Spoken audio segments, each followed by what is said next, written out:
L'Havdalah, il y en a 4. Et dans la Mishnah qu'on a commencé la semaine dernière, on parlait également des discussions entre l'école de Shammai et l'école de Hillel concernant l'ordre des Beirachot, des bénédictions de l'Havdalah.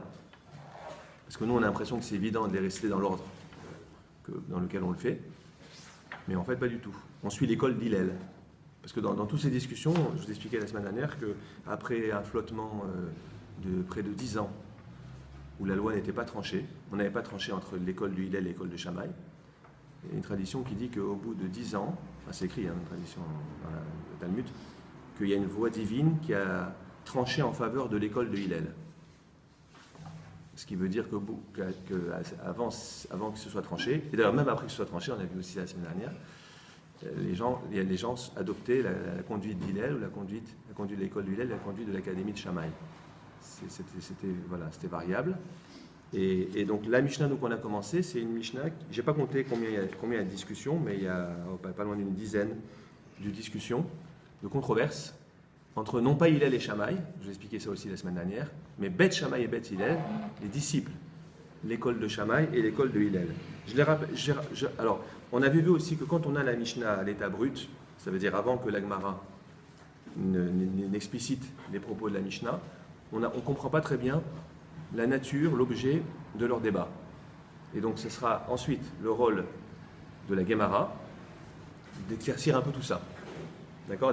D'ailleurs volontairement, à Essian, on a laissé dans le flou artistique, parce que comme ça vous permet déjà de voir qu'une Mishnah sans la Gemara, c'est extrêmement difficile à comprendre. C'est lapidaire, laconique. Comme je l'ai dit plusieurs fois, c'était entendu, compris comme une évidence à l'époque où ça a été dit. Et puis ça ne l'est plus du tout avec le temps qui passe. Et la Gemara va expliquer un petit peu de quoi il en retourne.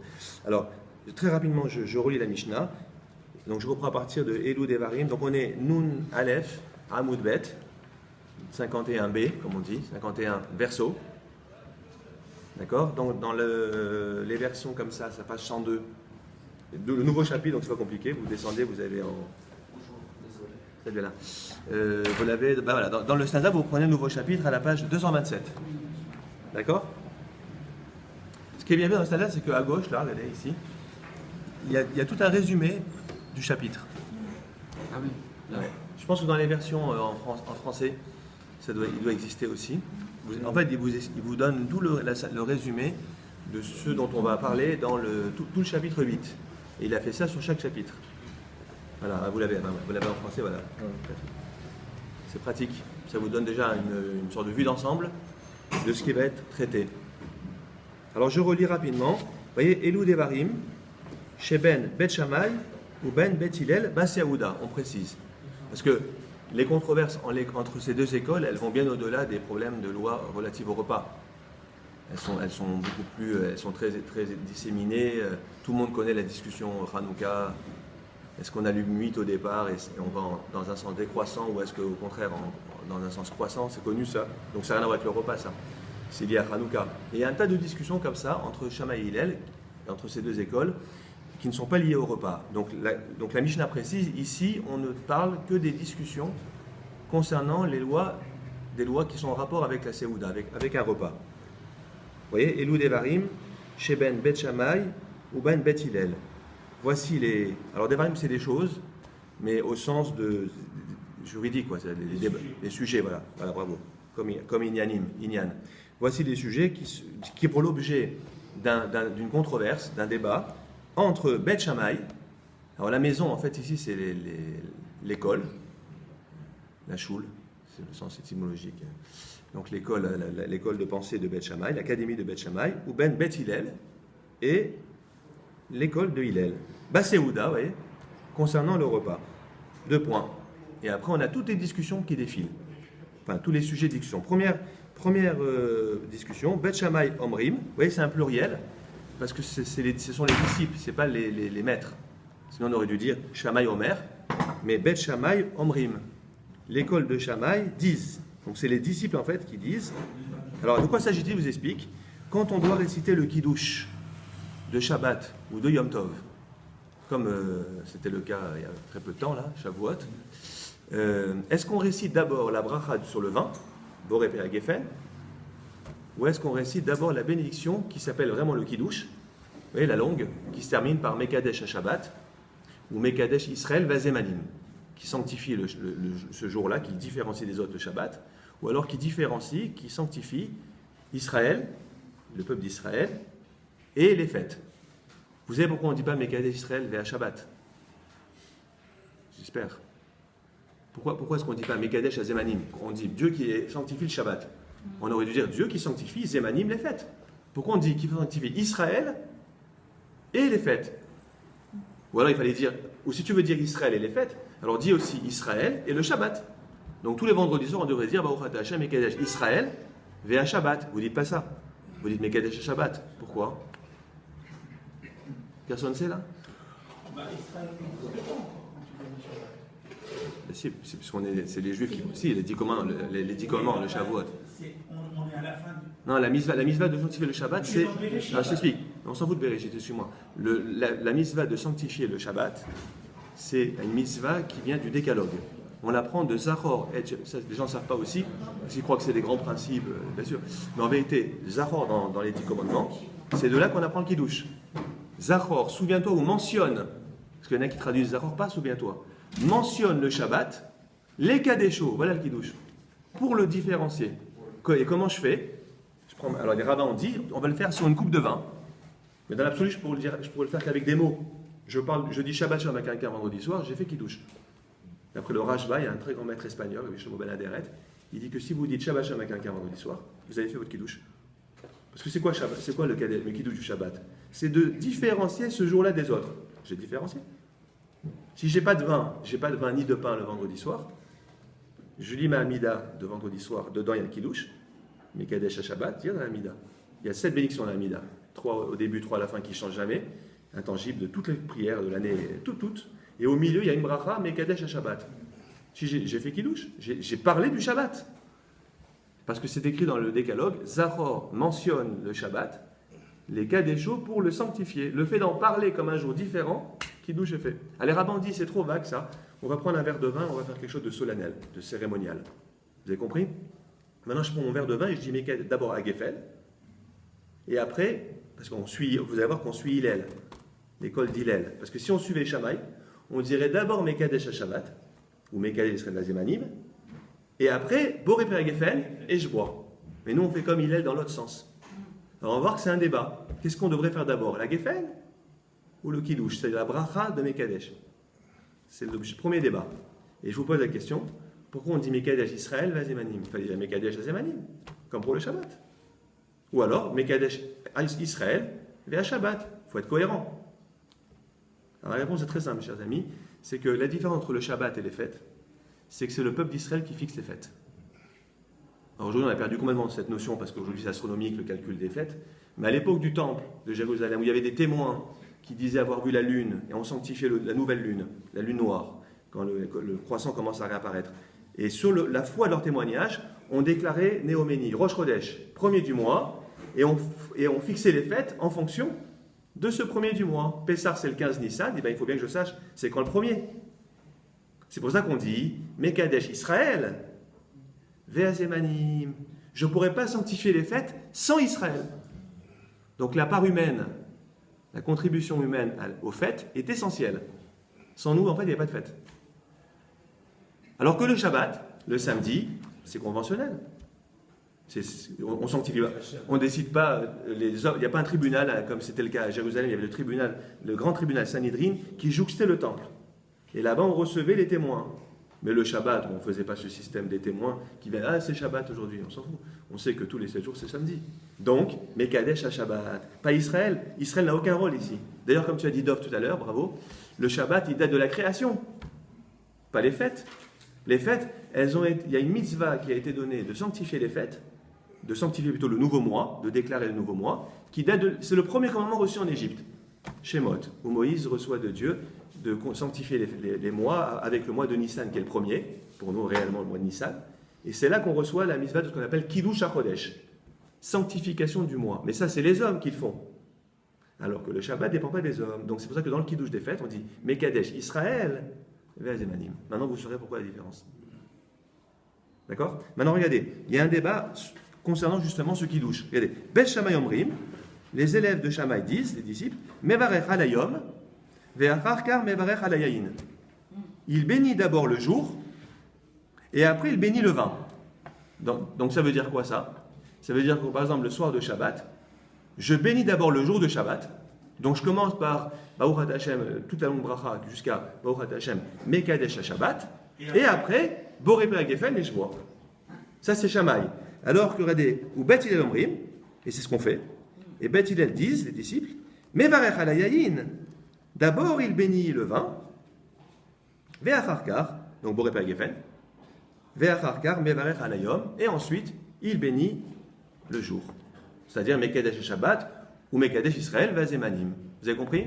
Voilà le débat. Alors évidemment, on ne comprend pas quel est l'intérêt, excusez-moi, quel est l'intérêt de savoir si je dis tel bracha avant ou après. Je l'ai dit les deux, c'est ce qui compte. Pourquoi c'est important de savoir que je dis celle à A avant B ou B avant A? On verra qu'il y a un débat de fond. C'est bon? Pardon, Michael, petite question de détail. Mm. Tu bois le vin immédiatement après avoir fait la bénédiction à la Haïm ou après avoir terminé toute la bénédiction? Tout terminé. Ah non, tu veux. Tu termines tout, hein? Bien sûr, parce que. Non, Non, parce que le principe, c'est que non, tu dois tout terminer en fait. C'est ça? D'accord. Et on ne considère pas que la bracha du kiddush est une interruption entre Boré Père Geffen et le fait de boire. Personnellement, quand je dis une bracha sur un aliment, une boisson, immédiatement je dois boire ou manger. Il ne faut pas qu'il y ait d'interruption. J'aurais pu dire. D'ailleurs, vous allez voir que ce n'est pas ça le débat. Hein. Quand Shammai dit qu'on dit d'abord le kiddush, Mekadesh et Shabbat, et après à Geffen, c'est pas parce que j'ai peur que Mekadesh interrompe entre la bracha et la consommation. Rien à voir avec ça. Parce que personne ne dira que c'est une interruption. Parce que c'est en rapport avec. Le vin ne vient que parce que je fais kiddush. C'est le cas d'ailleurs. On verra d'ailleurs. C'est le cas. Ça, c'est le débat. On fait la prière sur un aliment et on ne boit pas. Il y a plusieurs cas. Vous avez un autre exemple. Regardez, il y a une Brit Mila ce matin. Encore un autre exemple très célèbre. Quand la Brit Mila, après la circoncision, on dit plusieurs brachot. On dit les parfums. On dit à Geffen, avec le vin. Et on ne boit pas tout de suite. On dit après une longue bracha, qui est Baruch Ata Hashem, béni tu es Dieu, Koret Aberit, qui conclut l'alliance. Et seulement je bois. Et il y en a même qui ne voient même pas là. Ils attendent de nommer le bébé. Elohenu, Veloke Avotenu, ils nomment le bébé, les Marocains ils font comme ça, et après avoir nommé le bébé, ils boivent. Donc ils ont eu, entre Geffen, ils ont eu la bracha, Koret Aberit, la nomination, et seulement là ils boivent. Ils considèrent que ce n'est pas une interruption, parce que tout ça est en rapport avec la bracha. Je ne fais la bracha du vin que parce qu'il y a une circoncision. Vous comprenez? C'est que sur le Donc c'est pas pour, le débat, c'est pas ça. C'est que sur le vin. Quand tu fais le réveil des amis, tout de suite tu sors. T'attends pas. Ah, ça c'est sûr. Il y a que l'exception, c'est vraiment le vin, parce qu'il y a une il y a vraiment un. Alors en vérité, il y a plusieurs exceptions. Il y a le vin, il y a le pain. On a vu par exemple, je rappelle ce qu'on avait déjà vu avant, quelqu'un a fait motzi lechem minaretz. Il doit manger le pain tout de suite. Il rompt le pain, il mange. Il se rend compte qu'il n'y a pas de sel. Ou alors il se rend compte qu'il est obligé de nourrir son animal. Parce qu'il y a une loi dans le judaïsme, on apprend du Shema Israël d'ailleurs, dans le deuxième paragraphe du Shema, vous ferez attention la prochaine fois, que là-bas on voit qu'il faut d'abord nourrir son animal avant soi-même. Si vous avez un animal domestique qui n'a pas mangé, si jamais vous mangez avant lui, vous transgressez une loi. Et alors, cette loi, elle relève de ce qu'on appelle la souffrance des animaux, qui vous voit manger lui qui a faim. On ne considère pas que c'est un travail? Non, pas du tout. Pour un professionnel? Non, on parle d'animaux domestiques. Non, mais, je sais pas, la question de comme Quoi ça. travail? Un professionnel, un fermier, qui a des vaches. Ah, tu vois, pendant Shabbat, comment ça nourrir. se passe? Ouais. Non, je pense pas parce que ça fait partie de ce qui est vital. Tu vois? Donc il travaille. C'est pas un travail, il est nourri. Il est obligé de nourrir. Maintenant, je sais pas comment ça se passe au niveau du Shabbat en Israël avec les vaches et tout. Est-ce qu'on peut traire les vaches Shabbat par exemple? Si on les traite pas, elles souffrent d'ailleurs. Bah oui. Il y a plein de, c'est compliqué en Israël comment ça se passe. Mais en tout cas, retenez cette idée qui est très importante, c'est que si je ne pense pas à mon animal avant moi, je transgresse une loi. Alors maintenant, regardez, je fais motzi, je me rends compte que j'ai oublié de nourrir mon chien. Je dis à ma femme ou à mes enfants, va nourrir le chien avant de manger motzi, parce que j'ai pas le droit de manger avant lui. C'est pas une interruption, parce que c'est en rapport avec mon repas. Le sel, amenez-moi le sel, pas une interruption, parce que je dois tremper le pain dans le sel. Donc ça veut dire, en résumé, que si mon propos est en rapport avec ce que je suis avec la bracha que je dis sur le repas, c'est pas bien évidemment. A priori, vous voudrez que je pense à ça avant. Mais si je n'ai pas pensé avant et que je me suis interrompu par des paroles qui n'ont rien avant de manger, de rompre et de manger. Mais dans la mesure où c'est en rapport avec l'acte de manger, c'est pas un F-sec. Vous avez compris? Donc il n'y a pas que le vin en vérité. Ou vous répondez Amen. Je vous dis une bracha, un café, vous dites Amen à un kaddish. Et vous buvez. Est-ce que c'est un F-sec? Non. C'est une parole sacrée. C'est pas que je m'amuse à discuter avec quelqu'un. Je dis réponds une bracha. Ça peut arriver ça. D'accord? Alors maintenant, non mais vous allez voir, le problème n'est pas là. On verra que la discussion entre Shammai et Hillel n'est pas liée du tout à un problème de savoir si le fait de dire le Mekadesh, la deuxième bracha, entre le vin et le fait de goûter, c'est une interruption. C'est pas ça le problème, vous allez voir, c'est autre chose. En tout cas, voilà, pour l'instant, retenez qu'il y a un débat sur l'ordre. Donc c'est concret ça, hein, parce que c'est tous les vendredis soirs et tous les soirs de fête qu'on dit le kiddush. Donc concrètement, pour Shammai, ce qu'on fait aujourd'hui, on ne sait pas ce qu'on devrait faire. On devrait commencer d'abord par le kiddush, c'est-à-dire par la bracha du kiddush, et après, à Geffen, et je prends. Alors que Hillel dit là le contraire, et nous on fait comme Hillel.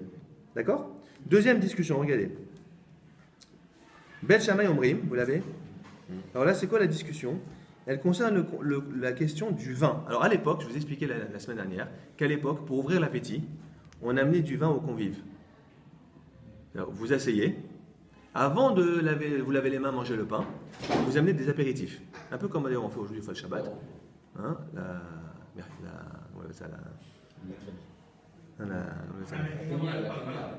kémia. Voilà, mais alors là, on a mis du vin. Et maintenant, la question se pose, est-ce que je dois me laver les mains avant le vin qu'on m'amène, pour ouvrir l'appétit, ou après? Regardez, c'est la suite. Donc, c'est pas propre au Shabbat, hein, ça serait même vrai en semaine. Si en semaine, j'ai l'habitude de prendre un peu de vin avant de faire moti, manger du pain. Au café. Voilà, par exemple. Alors, regardez, à l'aspect qu'il y avait, c'est le vin. Regarde. Alors, Bet Shammai Omrim, Notlin Ayadaim. D'abord, on se lave les mains. Ve'acharkar Mozgin Atakos. Et après, littéralement, on verse le verre, ça veut dire en fait qu'on verse le vin et on boit le vin. On sert le vin. On boit le vin, comme dit. Et donc, d'après Bet Shammai, lorsqu'après je prends mon repas, pas besoin de me laver les mains à nouveau. Je me suis lavé avant le kiddush. Comme les Ashkenazim font beaucoup, le vendredi soir. Où ils se lavent d'abord les mains, avant le kiddush. C'est vrai que vous faites. Ils disent le kiddush, et immédiatement après le kiddush, à moti, puisqu'ils sont déjà lavés les mains. Alors que les séfarades, on fait le kiddush, on se lève, on va se laver les mains, on fait moti et on mange. Eux, les Ashkenazes ont déjà fait les Netilat Yadayim.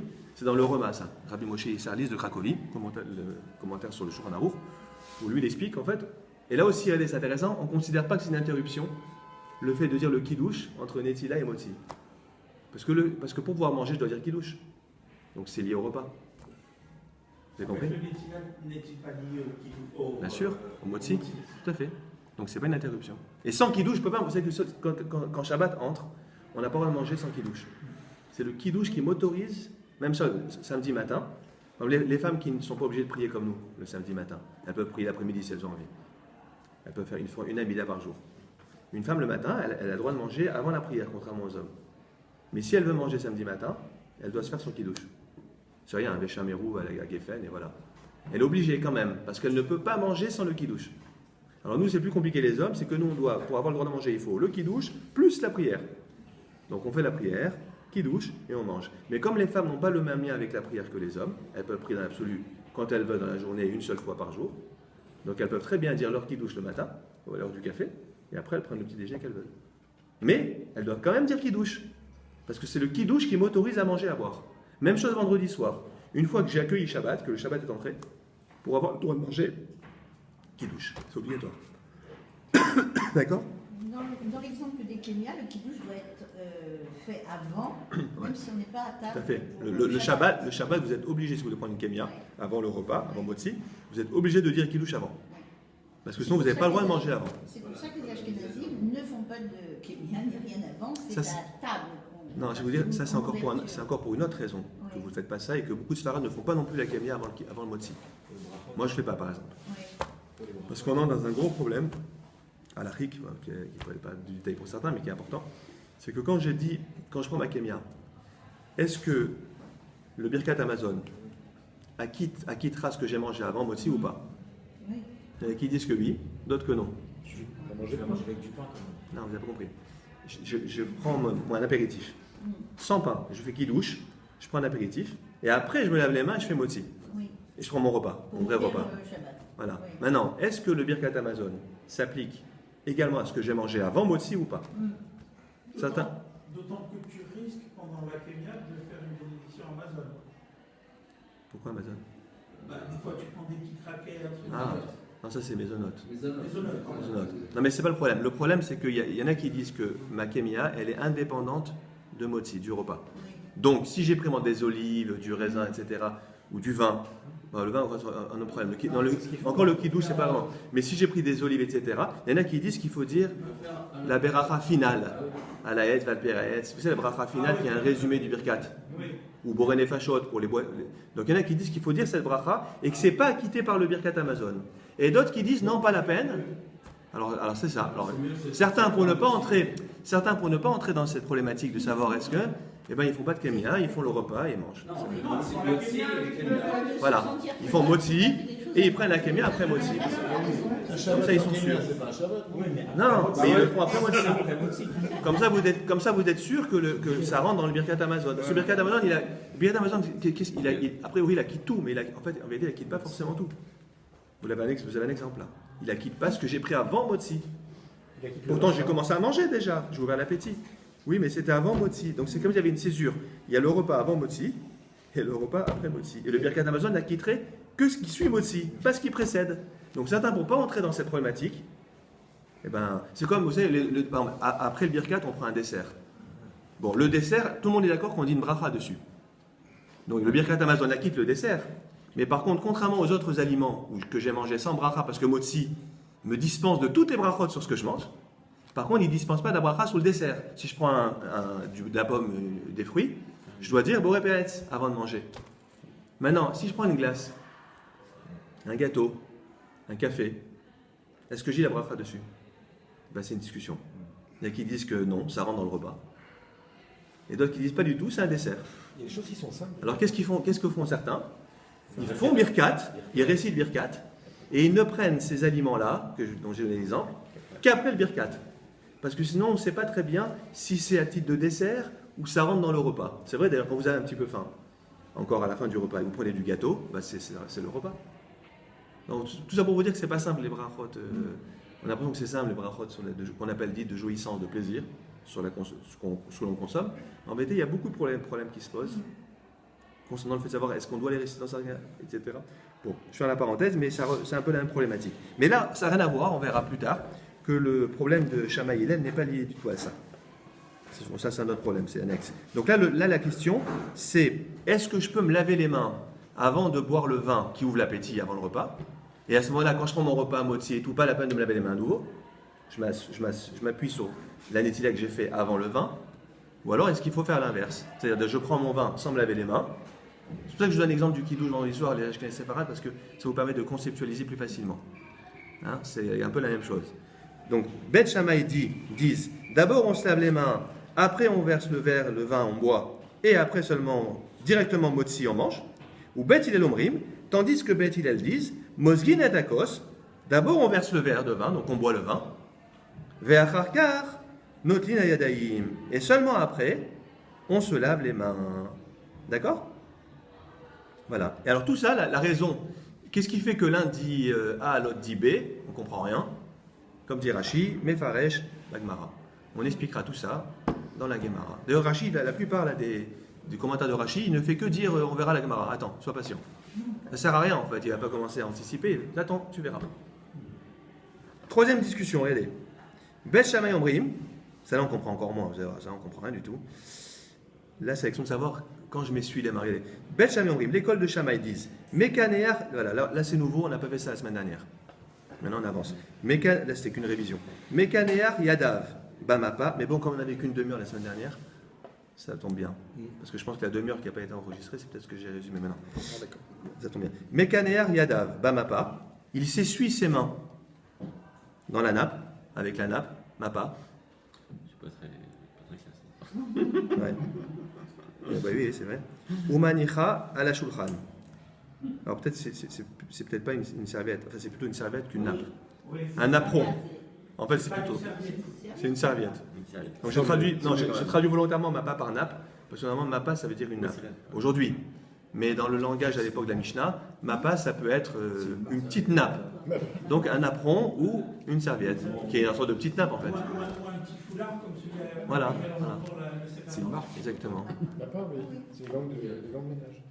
Ouais. Une marque de produits ménagers. Exact, je sais pas si c'est par hasard. C'est des gants. Ouais, c'est Non, connu, il y a c'est connu. connexion. Il y aura quelque chose. Je sais pas si c'est. Bon. C'est la contraction de maman et papa. Les enfants, quand ils se trompent, ils disent maman. Alors de quoi s'agit-il? En fait, il s'agit de quelqu'un. C'est quoi le cas? Il s'agit de quelqu'un qui a. Juste avant, on a parlé de se laver les mains avant de manger. Avant le repas, on se lave les mains. Il faut s'essuyer les mains. Alors, Beth Shammai disent qu'on s'essuie les mains avec une serviette ou manicha à la shulchan. Et il la pose, la serviette, sur la table. Pourquoi faire? Alors Rashi explique. Non, Rashi explique que c'est le rôle de la serviette que vous avez aujourd'hui, c'est tout. La serviette, elle vous permet de vous essuyer les mains pendant le repas, c'est tout. Pour s'essuyer les mains, quand je me suis sali les mains avec le repas. Rashi dit, pour s'essuyer les mains pendant le repas, tamid, tout le temps, mizohamat à tafshil. À cause de la zohamat, c'est la saleté au sens de la tâche du plat. Tafshil, c'est le plat cuisiné. Donc en réalité, tout simplement, ça a l'air d'être une règle de savoir-vivre, mais on verra que c'est plus compliqué que ça. Donc ça veut dire, d'après Beth Shammai, ma serviette qui me sert à m'essuyer les mains après Motzi, après un Netila, elle me sert aussi à m'essuyer les mains quand je me salis pendant le repas. C'est pour ça que je la mets sur la table. En général, on la met plutôt sur les genoux. On n'est pas sur la table. Autour du cou, des fois. Ouais. Donc là, on met sur la table. C'est bizarre, on va prendre une discussion d'une théorie de savoir-vivre. Vous allez voir que c'est pas ça du tout. On va attendre aussi un petit peu. Regardez la suite. Ou Beth Hillel Ombrim. Et Beth Hillel disent à la caissette. Ah. C'est-à-dire que d'après Beth Hillel, on n'a pas le droit de poser la nappe, je veux dire, je suis déformé à chaque fois, la serviette sur la table, mais il faut la mettre sur caissette. C'est quoi caissette? Un coussin. Parce que oui, si je vous ai dit, manger à la romaine, vous savez, donc il y avait des coussins, etc., allongés. Donc non, il faut mettre la serviette sur le coussin. Et quand je m'essuie les mains pendant le repas, c'est un peu comme ce que nous faisons, discrètement. Mais vous allez voir, est-ce que c'est un problème de savoir-vivre qu'on ne voit pas ma serviette avec laquelle je m'essuie sur la table, ou je la cache près de mon coussin? On a du mal. On ne comprend pas. Rashi, Vetahama, Mefaresh, Bagmara. La raison de cette discussion, la nature de la discussion, la Gemara l'expliquera. Ça sera explicité dans la Gemara, commenté dans la Gemara, d'accord? Donc pour l'instant, vous restez sur votre faim. C'est ce qu'elle veut C'est dire. ça, la Gemara. C'est ce qu'on est en train de faire. Non, c'est la Mishnah. C'est la Mishnah. C'est la Mishnah, mon cher ami. Ah, pardon. Oui, Quand on parle de s'essuyer les mains, Oui. c'est pas uniquement après le Netilat Yadayim, c'est tout au long du repas. oui, quand on dit qu'on la garde sur la... Non, la première fois quand on dit qu'on s'essuie les mains, c'est après Netilat Yadayim. Et là, Beth Shammai et Beth Hillel sont d'accord qu'on doit s'essuyer les mains.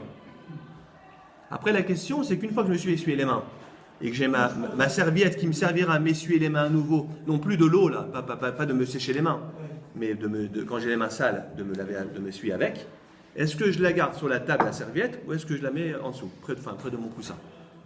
C'est quoi l'enjeu de la discussion? On ne comprend pas, on verra. C'est clair? Par contre, retenez déjà que c'est très important de s'essuyer les mains quand vous lavez les mains. Parce que je vois beaucoup de gens qui font Netila. Ils s'essuient très mal les mains et ils font Motzi. Ils disent Motzi. La Gemara qui dit que celui qui fait ça, c'est comme s'il mangeait l'echem tamé, un pain impur. Parce qu'en fait, l'eau va transmettre l'impureté, donc il faut bien s'essuyer les mains. Il y a beaucoup de gens qui font pas, j'ai remarqué, il y a beaucoup de gens qui font Netila, ils s'essuient rapidement et puis ils touchent le pain. Non, il faut bien s'essuyer les mains. Sauf au cimetière. Au cimetière, c'est pas une Netila, c'est autre chose. C'est pas une vraie Netila, c'est à titre. Après, on dit la Netilat Yadayim, avant de s'essuyer. Alors je vois aussi autre erreur, des gens qui s'essuient en même temps qu'ils disent la bracha. Or c'est une erreur parce qu'on ne fait jamais en même temps qu'on dit une bracha, on ne doit pas faire autre chose. On ne se concentre que sur les mots que l'on prononce. Or le fait même de s'essuyer pendant la bracha, c'est une forme de distraction qui ne devrait pas avoir lieu. Bon, c'est comme ça des petites erreurs qu'on fait beaucoup par habitude, parce qu'on est pressé souvent et puis l'habitude fait que. Normalement on doit dire la bracha et après seulement on s'essuie les mains. D'accord? On continue. Donc on ne sait pas, on ne comprend pas très bien. Et quatrième, je crois que c'est quatrième discussion. Une circoncision. Bet Shammai, des fois il y a des mélanges. Bet Shammai Omrim, c'est sur franc d'ailleurs. Bet Shammai Omrim, Bet Shammai disent, donc c'est encore quatrième cas je crois, si je ne me trompe pas, troisième, quatrième. Omrim, alors là, ça c'est encore plus bizarre, regardez. Mecha Bedin et Abaït, d'abord on balaye la maison, on nettoie la maison par terre, le sol. Alors Mecha Bedin c'est toujours le sol, hein. C'est marrant parce que ça vient de kavod, donner de l'honneur. C'est un terroriste. Rendre. Non, c'est avec un het. Là, c'est raf. Mechabed, ça vient de. Regarde, le mot kavod. On honore la maison. En fait, ça veut dire qu'on la nettoie. En fait, ça veut dire quoi? L'endroit où on a mangé. L'endroit où on a mangé. Une fois qu'on a mangé, il faut nettoyer. Alors là-bas, Rachi explique si on a mangé par terre, comme ça se faisait, on nettoie le sol. Et si on a mangé attablé, autour de la table, on nettoie la table des restes de nourriture qui se sont dispersés dessus. Même Shabbat, Tout le temps. tout le temps. Ouais, on verra, mais il n'y a Moi, pas de... j'avais une grand-mère maternelle qui nous interdisait de toucher à la table de Shabbat. Ah bon? Et elle disait, la nuit, les anges viennent manger. Ah, c'est-à-dire qu'elle laissait comme ça la table... Comme ça, on n'avait pas le droit de toucher. Je parle du vendredi soir? Oui. Interdit. Alors, il y a une tradition, même kabbalistique d'ailleurs, qui dit que lorsqu'on a fini de manger le vendredi soir, et c'est vrai aussi pour le samedi midi, il ne faut jamais laisser la table vide de nourriture, Oui. parce que la bracha, la bénédiction ne peut venir que sur quelque chose de préexistant, pas du vide. Ex nihilo, c'est pas possible. Donc, il y a une tradition kabbalistique qui dit qu'il faut laisser du pain, le sel, Tu laisses le et le vin. Même le verre de vin ou la cruche de vin, on la laisse. Parce qu'en plus, chacun renvoie le pain à la bonté, le vin à la guérigueur, donc elle laisse ensemble. Il y en a qui couvrent le pain, effectivement. Mais en tout cas, on ne laisse jamais la table vide. Je pense que ça me donne. Et nos grand-mères faisaient des choses, on sait pourquoi souvent, mais elles ne laissaient même pas, mais elles faisaient des choses sans savoir. Ouais, ça vient de venir de là. D'où on apprend que la bracha ne vient jamais du vide, de Élisée, le prophète Élisha. Vous ne connaissez pas cette histoire? Il faut relire au classique. C'est dans le livre des rois. Vous savez qu'Élisée, c'est le prophète, celui qui a succédé à Élisha, c'est... Élisée, c'est le successeur du prophète Élie. Alors, il y a une histoire avec Élisha d'une femme qui n'avait plus rien à manger chez elle, très connue. Et le prophète Élisée a fait un miracle de crêpes, en fait, avec de l'huile. Il a multiplié la nourriture chez elle. Mais il lui a demandé d'amener de la farine et de l'huile qu'elle empruntait aux voisines, parce que si jamais il n'y avait pas au moins cette matière existante, pas possible de faire cette multiplication. Et de là, on apprend en fait que la bracha ne peut être produite qu'à partir d'un tout petit peu, mais au moins une petite quantité de nourriture, la bracha viendra. Mais s'il n'y a rien, il n'y a pas de bracha. Et on l'apprend du prophète Élisée, de ce miracle avec la femme. Il avait pas mal de miracles. Élisée, il a fait revivre aussi un mort, un enfant, d'une femme qui avait attendu longtemps. Et alors, c'est un des rares exemples de ressuscitation, parce qu'on en parle souvent de la résurrection des morts. C'est un des rares exemples de ressuscitation d'un enfant qui était mort, qui est une sorte d'AVC.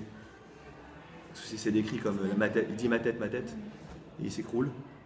Alors après, la mère, elle prend l'enfant, elle le met sur le lit de ce prophète qu'elle recevait en fait chez elle. Il y avait une pièce affectée pour lui, qui lui était réservée.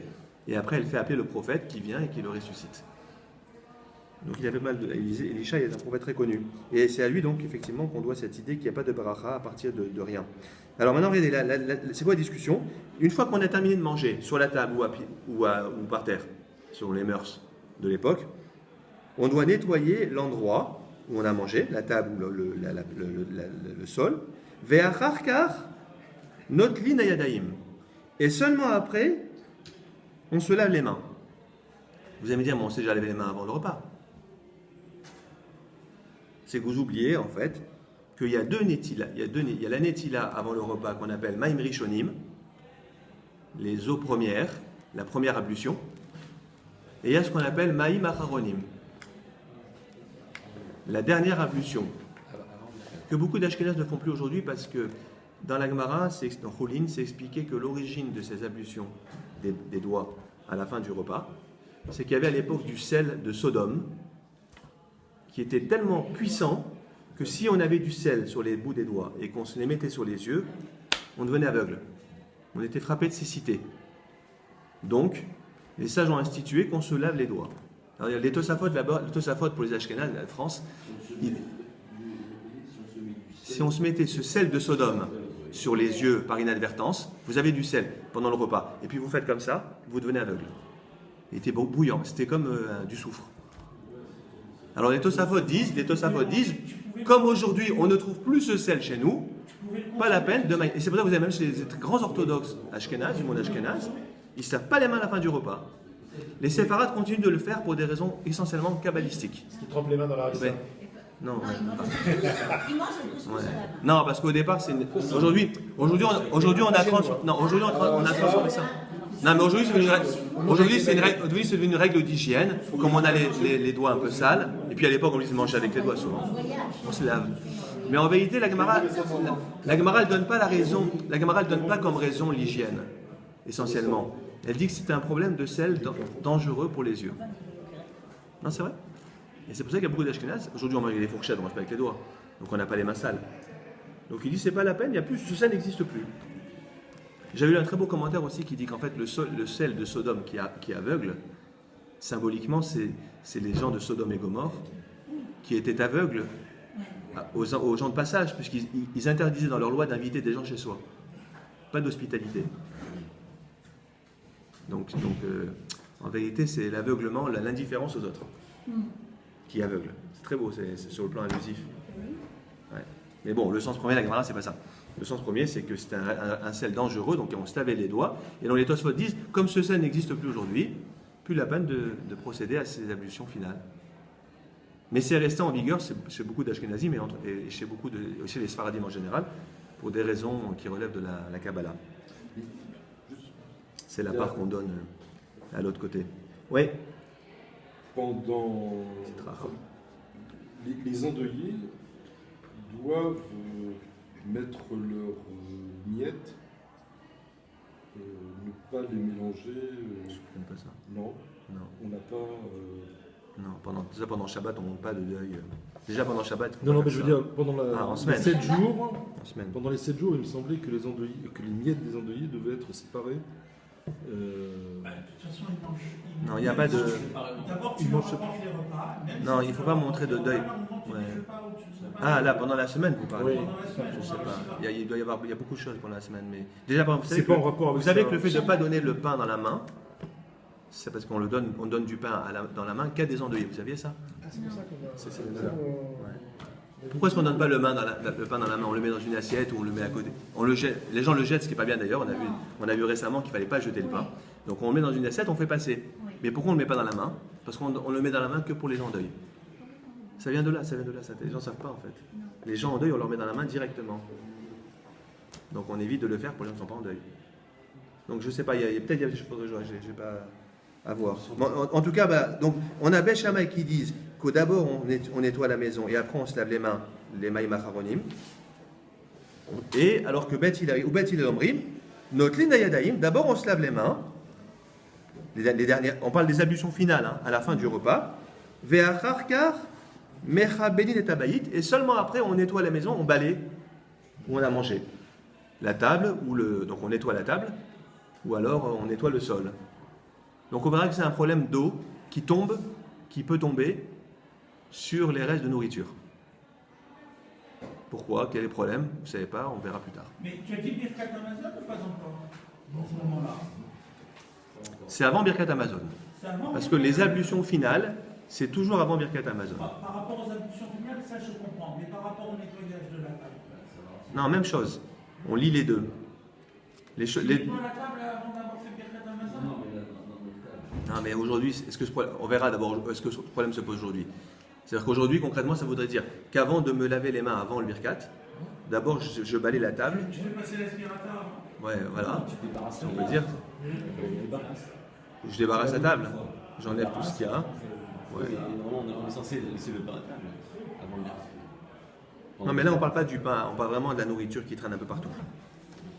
Qui risque d'être souillée par l'eau qui tombe dessus. Si je me lave les mains, je ne fais pas attention, ça tombe dessus. Bon, on verra. Le cas est bizarre. Ne comparez pas avec ce qu'on connaît aujourd'hui ou pas, parce que c'est pas. On verra plus tard.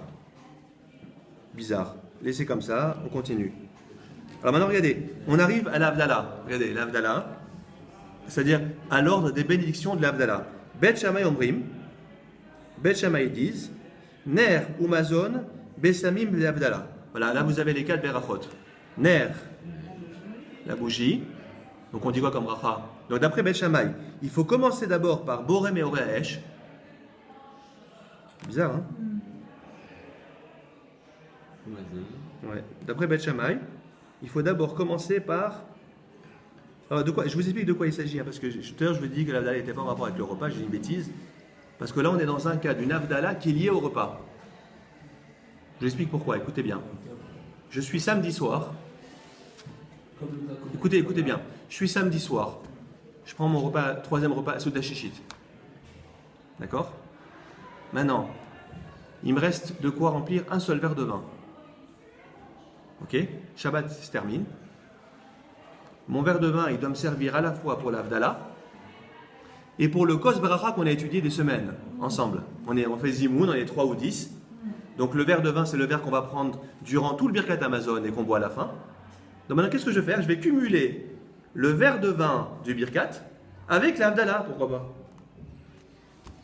Et donc, Hagefen que je vais dire dessus, ce sera le Hagefen à la fois de l'Avdallah et du Kos du Birkat Amazon. Donc c'est bien lié au repas. Vous avez compris? C'est ce que Rashi. Rashi explique que j'ai pas 2 verres. Si j'avais 2 verres de vin, je fais l'Avdallah à part. Mais là, j'ai qu'un seul verre de vin et je dois faire la mitzvah de Kos Beracha. Qu'est-ce que tu fais arbitre? Comment? Quand fais-tu arbitre? Tu feras arbitre, c'est pas grave. Savoir arbitre. Tu fais arbitre après l'Avdallah. Quel est le problème? On a le droit de faire l'Avdallah. Dans l'absolu, on pourrait dire l'Avdallah avant arbitre. Shabbat est sorti, tu vois ce que je veux dire? Bon, en pratique, on fait arbitre et on prie arbitre et après on dit l'Avdallah. Mais parce que là, tu as le luxe d'avoir 2 verres de vin, si je peux dire. Mais qu'est-ce qui se passe? En plus, tu sais que le vin, on a vu ça dans la Gemara.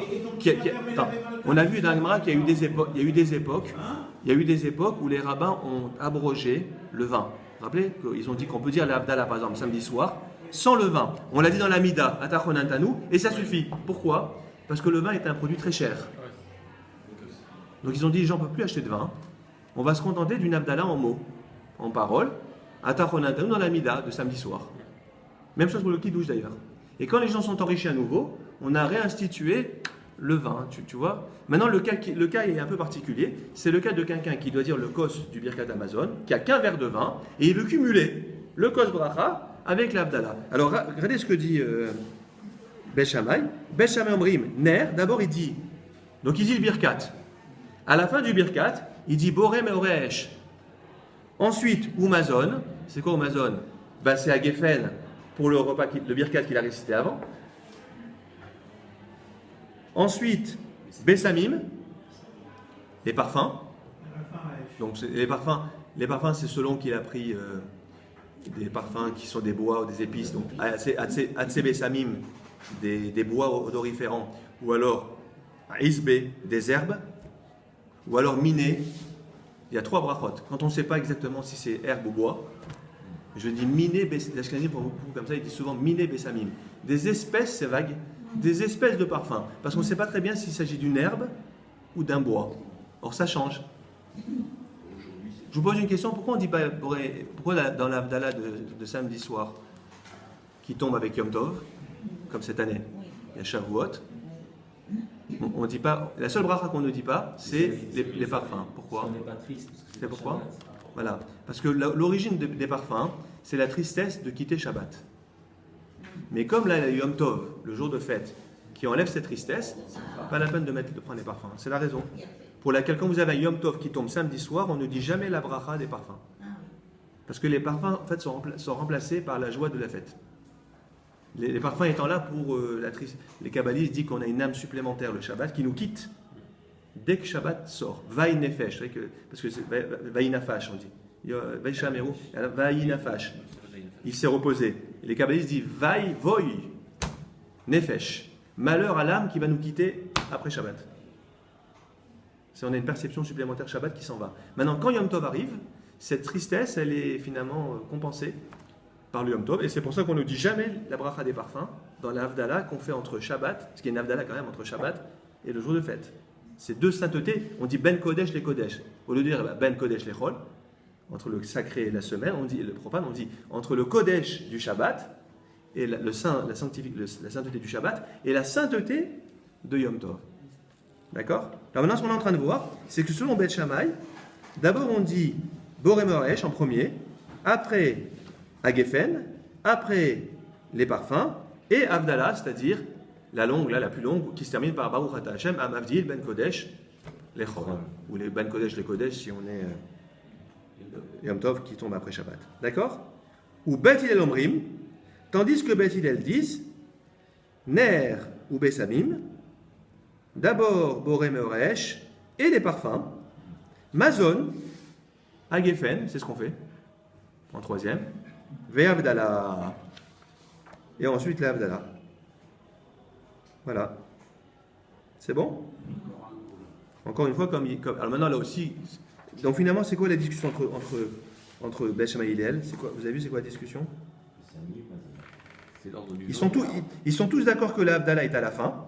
Donc Amad Ben Kodesh Terol, c'est à la fin. C'est le 20. Mais ils ne sont pas d'accord sur le Hagefen. Il y en a un qui le met. Ils sont aussi tous les deux d'accord que le ner en premier. Non, tout le monde est d'accord que le ner en premier et que Havdalah à la fin. C'est le milieu où ils ne sont pas d'accord. Il y en a un qui met Hagefen avant les parfums et l'autre qui met les parfums avant Hagefen. Pourquoi? On verra. C'est quoi l'enjeu? On ne sait pas. Allez, on continue. Il nous reste encore 3 minutes, c'est 7 minutes. Allez, la suite. Maintenant, c'est une autre discussion. C'est la bracha qu'on va dire sur... Est-ce qu'on dit Boré, Bara, Shebara, Meoraesh ou Boré, Meoraesh? Alors, je vous explique. Ils ne sont pas d'accord sur le texte, la formulation de la bénédiction sur la bougie, de Havdalah. Regardez, on va lire ensemble, et on ne va rien comprendre non plus pour l'instant, on verra. Beth Shammai Ambrim, Beth Shammai disent que sur la bougie de la Havdalah, on dit Shebara, donc déjà c'est un passé, alors que nous on dit Boré, c'est un présent continu, qui crée les lumières du feu. C'est ça, Boré, Meoresh. Non, Beth Shammai dit pas du tout, il faut dire Shebara, qui a créé au passé, et non pas Meoré au pluriel, mais Meor Haesh, la lumière du feu. Meor, c'est comme Meir d'ailleurs. Rabbi Meir, c'est celui qui éclaire. Hein? Oui, Meir, c'est celui qui éclaire. Ah oui. Il s'appelait aussi Neorai. Mais on préfère la lumière qui éclaire que la lumière pour elle-même. Donc on n'a pas tellement gardé Neorai. Mais en plus, c'est araméen. Mais là, l'idée, c'est quoi? C'est que d'après Shammai, il faut d'abord parler au passé. Dieu qui a créé la lumière du feu. Et en plus, on ne dit pas les lumières du feu, mais la lumière du feu. Alors, de quel feu on parle ici? Je ne sais pas si vous le savez, mais on parle du feu de la création déjà. D'ailleurs, c'est très prométhéen. C'est quand il y a un midrash qui dit que Adam a découvert le feu. Parce qu'il y a un midrash qui est extraordinaire, qui raconte que Adam, lorsqu'il a vécu sa première nuit, il a eu très peur. Il faut s'imaginer à la place de Adam, le premier homme qui vient de naître, il est dans la journée. Il voit le soleil qui se couche, tout devient noir. Il a eu la peur de sa vie. Il pensait que le monde allait être plongé dans le noir. Après, il voit que le jour se lève. Mais pour nous, c'est une évidence. Mais lui, il ne savait pas que le jour allait se lever, puisqu'il n'a jamais connu de lever du jour. Et donc, il invente le feu. Donc, le feu du Shabbat après Shabbat, c'est le feu de la création, en quelque sorte, qu'on rappelle. Dont on s'interdit de jouir pendant Shabbat. Ça aussi. Mais enfin, il avait peur. D'ailleurs, excuse-moi juste, c'est pour ça. Quand vous avez terminé avant-hier soir, Shavuot, il y a une Havdalah à Geffen et à Mavdi Ben Kodesh Lechol. Il y a 2 des 4. On nous dit les parfums. Et on ne dit pas les parfums parce qu'il n'y a pas l'âme supplémentaire les jours de fête comme Shabbat. Et on ne dit pas non plus Boré Moresh. Pourquoi? Pourquoi il n'y a pas de bougie sur la bracha sur l'Havdalah, sur la bougie après Yom Tov? Vous savez ou pas? Parce que tu peux, à partir d'un feu existant. Parce que pendant Yom Tov, je peux utiliser une flamme. Il y en a qui fument même avec grâce à ça. On allume les veilleuses du soir de la fête avec. Donc, barbecue même. Donc, comme je peux utiliser le feu pendant Yom Tov, je ne dis pas Boré Moresh. La bracha de Boré Moresh, elle n'est justifiée que si je m'interdis le feu pendant le jour sacré. Ce qui est le cas du Shabbat. C'est le cas de Kippour aussi. qui est comme Shabbat. C'est pour ça qu'après Kippour, on dit Boré Maësh. Avec la lumière qu'on a eue avant Kippour. Tu as compris? Maintenant, regardez, selon Shammai, il y a deux différences avec ce qu'on fait aujourd'hui. Lui, il dit qu'il faut parler au passé, Dieu qui a créé. Ça remonte à Adam. Et pas les lumières du feu, mais Meor Haesh, la lumière au singulier. Ou Bet Hillel Omrim, tandis que Bet Hillel disent, regardez, donc qu'est-ce que dit Bet Hillel? Boré, qui crée au présent continu, Dieu qui crée, Boré, et non pas Maor, la lumière, mais Meor Haesh, les lumières du feu. Et c'est comme ça qu'on fait. De quoi ils discutent? On ne sait pas, on verra. Tout ça, Rachid dit rien. Rachid n'explique rien, donc vous savez vraiment qu'il faut attendre. Voilà, exactement. Dans la Gemara, ça sera expliqué. Allez, encore on peut encore avancer une discussion. Alors maintenant, vous allez voir. Là, on va parler des problèmes de bougies ou de parfums des non-juifs qui servaient à des cultes idolâtres, ou alors de bougies et de parfums pour les morts. Les cultes funéraires, les rites funéraires. Est-ce qu'on a le droit de les utiliser pour l'Abdallah, ces bougies et ces parfums? C'est la discussion. Regardez. Moi, j'ai une correction là. Je me dis quelque chose. J'ai un zaïn, vous ne l'avez pas chez vous, je pense. Oui, il y a un zaïn. Ouais, je voulais juste voir à quoi ça renvoie. Normalement, en général, c'est le Gaon de Vilna. Mais je trouve pas. Je trouve pas le zaïn, c'est bizarre ça. Bon, je sais pas à quoi ça renvoie. Bon, regardez, on avance. Donc, nouvelle discussion. Vous y êtes? Bet Shammai. Non, il n'y a pas, excuse-moi, il n'y a pas. Donc là, on arrête avec Bet Shammai et Bet Hillel. Apparemment, c'est unanime, ça. Ah, donc c'est unanime. Ça veut dire que ce qu'on va dire maintenant, ça n'est pas l'objet d'une discussion entre les deux écoles. Regardez. En mevarechin. On n'a pas le droit de dire une bracha. On ne bénit pas, ni sur, regardez. Donc on utilise pour la bracha ni lo alaner, velo ala besamim shel obde kochavim, ou mazalot. C'est-à-dire, on n'a pas le droit d'utiliser pour l'Abdallah ni la bougie, ni les parfums des idolâtres. Ovde kochavim, ceux qui servent les étoiles, et mazalot et les astres. D'accord? Donc ça veut dire que si ces bougies et ces parfums ont été utilisés pour des rites païens, je ne peux plus les utiliser pour la Havdalah. C'est évident? Oui. On verra. Vélo. C'est-à-dire quoi? Ils avaient dans leur maison des... Non, ça veut dire que tu as un ami, tu as un voisin non-juif. Un voisin non-juif. Le marchand. Qui est un idolâtre et qui a un cierge. Alors bon, le cierge, c'est pas un bon exemple parce que le christianisme n'est pas vraiment... Docteur Praski, il faudrait que je vous passe un article qu'on m'a passé extraordinaire du Meiri, un grand maître de Provence, sur la question de savoir si le christianisme est une idolâtrie ou pas. Et hyper intéressant. Lui, il dit que non, justement, mais pas tout le monde est d'accord là-dessus. Et c'est un article savant de David Bannon, extraordinaire, il faudrait que je vous le passe, sur le rapport au christianisme par rapport au judaïsme. Il traite cette question. Mais bon, laissons ça de côté. Mais voilà, donc ce païen-là... Ici, le terme utilisé, c'est Avodazara. Ouais, rien à voir avec les chrétiens. Là, on parle ici vraiment des païens qui adorent les étoiles. Mais en dehors de Avodazara, il y avait un autre terme pour les païens. Nochi. Alors, Nochrim, ça représente. Vous, c'est écrit Nochrim, vous? Ouais. Ah. Nochrim, oui. C'est bizarre, moi, je n'aurais pas mis Nochrim. Non, Nochi, c'est un non-juif. C'est simplement le. C'est plus neutre. Parce que c'est pas forcément un idolâtre. Mais, c'est pas ça? alors, Oved Kochavim, c'est clair. Oved Kochavim, il sert les étoiles. Maintenant, Nochi, souvent dans la Gemara, le Nochi, c'est un idolâtre aussi. Hein. Donc, c'est un statut. C'est intéressant parce que en général, c'est pas le statut de non-juif aujourd'hui. Rien à voir. C'est vraiment le statut des païens à l'époque. Maintenant, le problème est le suivant. Maintenant, j'ai mon ami, un voisin qui est non-juif, qui est un païen, qui fait des rites idolâtres, et il se sert pour ses rites de parfum, des encens. Ou alors, il a une bougie, un cierge, je donne l'exemple du cierge pour prendre ce mot-là. Maintenant, je prends ce cierge ou ces parfums pour ma Havdalah. Est-ce que j'ai le droit? Réponse, non. Deuxième cas, regardez, et on termine là. Vélo à la ner, vélo à la besamim, shel metim. Je vous dis une bêtise, excusez-moi. C'est pour ça que, excusez-moi, c'est vous qui avez raison, docteur, et c'est pas bien ici. Ils ont mis Nochi ici, alors que nous, on a Oved Kochavim. Mais c'est pas bon parce que le Oved Kochavim, ça va être plus bas. Parce qu'il y a trois cas. Il y a les bougies et parfums d'un non-juif qui n'est pas un païen. Nochrim. Voilà, Nochi. qui n'est pas un idolâtre. J'ai pas le droit quand même. On verra pourquoi. Il y a ensuite le cas des morts, regardez. Vélo à la nerve, à la bessamim, shel metim. Je ne peux pas non plus utiliser pour l'Avdallah la bougie et les parfums des morts, qui servaient pour des morts, dans le rite funéraire. Peut-être même les nôtres, hein, on verra. Et troisième cas, vélo à la nerve, vélo à la bessamim, shel avodazara. Donc il faut distinguer le premier et le 3, le 1 et le 3. Ni la bougie et les parfums, shel avodazara, qui ont servi pour la avodazara, littéralement le culte autre, enfin étranger, idolâtre. Donc probablement, donc il a raison Stenzal de ne pas traduire Nochi. Le terme de Nochrim est plus extensif. Bien sûr. Tous ceux qui ne sont Voilà. pas des juifs sont des Exactement, Nochrim. tout à fait. Donc Avodazara, C'est plus récessif. Bravo. c'est plus restrictif. Vous avez tout compris. Donc pourquoi est-ce que le troisième, disons la troisième distinction est inutile? Non, parce qu'on pourrait imaginer justement que le Nochi c'est de non-idolâtre.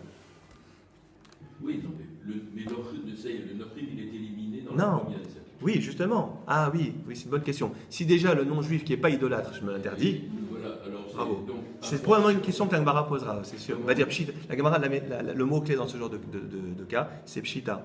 Ça veut dire, c'est la palisse. Ce que tu m'enseignes est une évidence. Si je m'enseigne A, tu m'enseignes A, Ou alors, le C ne sert à rien.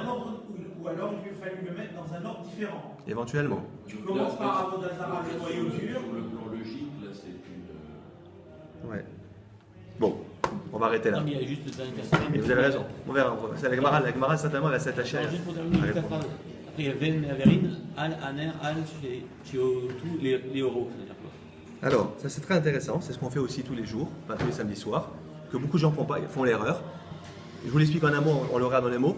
C'est que quand vous dites la bracha Boré Meresh, avant de dire la bracha, vous devez déjà jouir de la lumière, de la flamme. C'est-à-dire, on met les ongles comme ça, mais non, il y en a qui disent la bracha et après ils mettent les ongles. Erreur. D'abord, je regarde, et après je dis la bracha. On verra aussi pourquoi. Alors qu'il y en a qui font la bracha, ils disent la bracha Boré Meresh, et après ils mettent la main près. C'est faux, erreur. D'abord je profite de la lumière, le reflet, et après je dis la bracha. Et ça tout le monde est d'accord. On verra pourquoi aussi. Je vais expliquer une fois pourquoi.